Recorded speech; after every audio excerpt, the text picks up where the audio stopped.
காவல் செய்யும் கடமை மறவாது. உலகமே இவளென இவன் வாழும் அழகை பாரடா.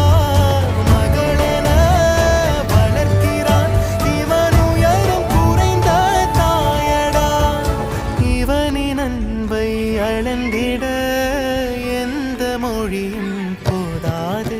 இவன் அண்ணன் பாதி தந்தை மீதி ஆனானே ஆனானே. தம்பி என்ற நிலையை கடந்து போனானே போனானே. ஆழி சூழ்ந்த உலகிலே